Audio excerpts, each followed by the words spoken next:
simplement perquè el públic no hi va. I qui en té la culpa? L'Estat. I ningú més que l'Estat.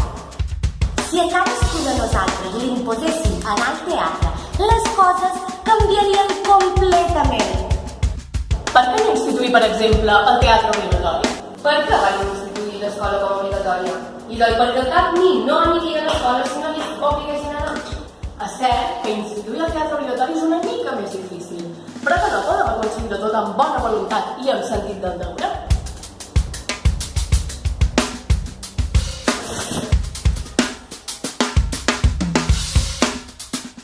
A més, no diem a vegades que el teatre és com una escola?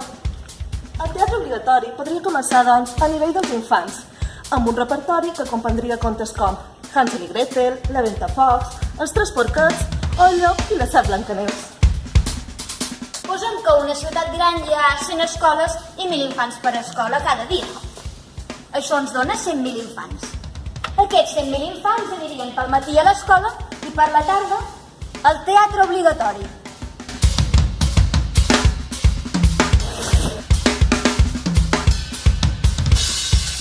Cada persona d'infant pagaria 1 euro d'entrada, evidentment a càrrec de l'Estat. Això ens donaria la totalitat de 100 teatres en 1.000 localitats, 1.000 euros per teatre, és a dir, 100.000 euros per la totalitat dels teatres, és a dir, 100.000 euros per tota la ciutat.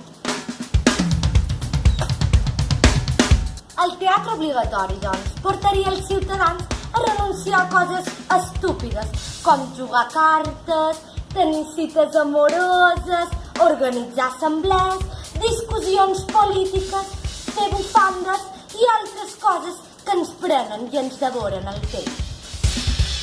Si sap que d'anar al teatre, el ciutadà ja no haurà de pensar si anar aquí o allà.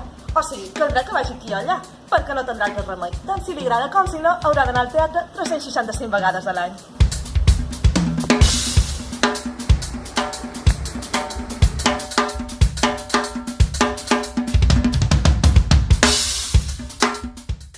Fa anys que intentem de convèncer el públic amb bones paraules i ja en veig els resultats.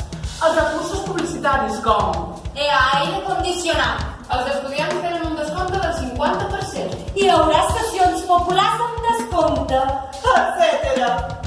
No han servit per omplir els teatres, és evident. Tot allò que un teatre gasta en publicitat s'ho podrà estalviar un cop sigui obligatori. I ja no hi haurà problemes amb el preu de les localitats. El preu no dependrà de les condicions socials, sinó de les condicions físiques i de les insuficiències del públic.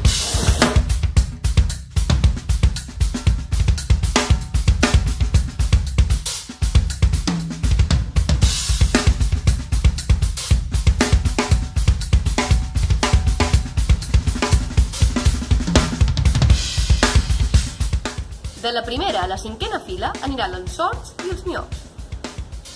De la 6a a la 10a, hipocondríacs i neuròtics. De la 10a a la 15a, els malalts de pell i els malalts d'esperit. I les llotges? Les llotges i les galeries estarien reservats als reumàtics i als asmàtics. Si considerem una zona com per exemple Mallorca, exceptuant els infants de menys de 8 anys i els vells, comptaríem aproximadament amb 2 milions de persones sotmeses al teatre obligatori. El teatre obligatori universal que proposam, El Tou, en una ciutat com la de Palma, portaria doncs al teatre cap als 2 milions d'espectadors. caldrien 20 teatres de 100.000 localitats. O 40 sales de 50.000 localitats. O 65 sales de 12.500 localitats. O 640 sales de 3.025 localitats. O 2 milions de sales d'una sola localitat.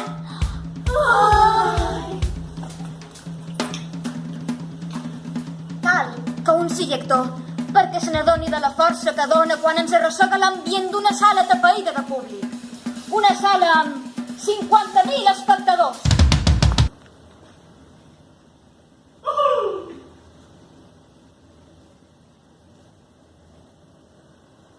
Per exemple,